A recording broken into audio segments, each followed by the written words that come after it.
Good morning, everyone. We are Roger and Lorraine Traver with Mountaintop Marriages. And last time we started talking about communications. We talked about two basic different people. One is a factually oriented person who loves to talk about facts and what's going on in the house and at work and kids and all that stuff. The second type of person just really enjoys talking about the heart and what's on their heart and what are you really feeling. So let's just talk today about that.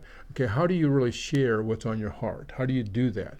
Okay, the whole purpose of this heart-to-heart communication is so that people feel validated and they feel safe in sharing their emotions and their feelings with each other on an intimate level.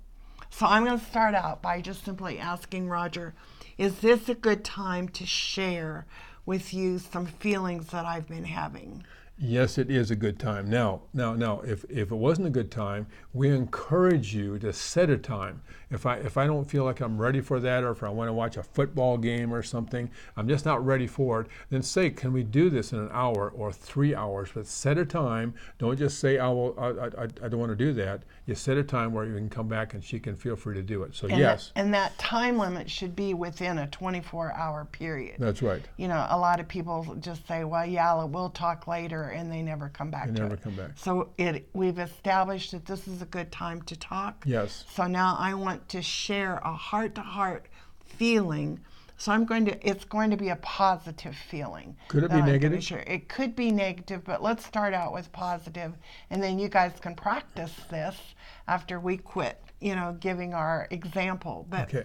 I would just kind of like to share with you that I feel appreciated and valued when I get a phone call from you from work that tells me what time you're going to be arriving. Oh. And I appreciate that. So did I hear you correctly to say that you feel appreciated and valued when I call you from work to let you know when I'm coming home? Yes, exactly. Good. Yeah. Okay, is there anything more you want to add to that?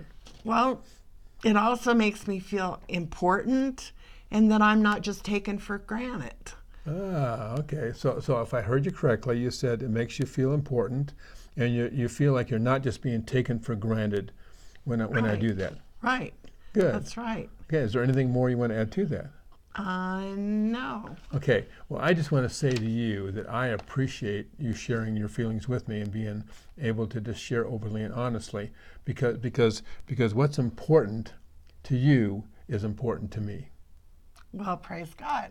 So do you see how easy that is? And by that kind of communications, I feel like, I was the speaker, he was the listener, but I really felt like he really heard my heart, and he really heard me, and he appreciated me, and I felt validated. I felt safe.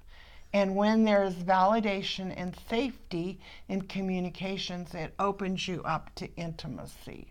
So let's take this a little bit further next time. Okay, we'll talk about some steps where we can go on and start solving problems. Okay? Or maybe even I could share a negative feeling instead of a positive one. Okay. And show you how to do that before we go on to see how to solve it, especially with negative issues. Sounds good. Well, we are Roger and Lorraine Traver. Our website is www.mountaintopmarriages.org. And as always, we say, keep climbing.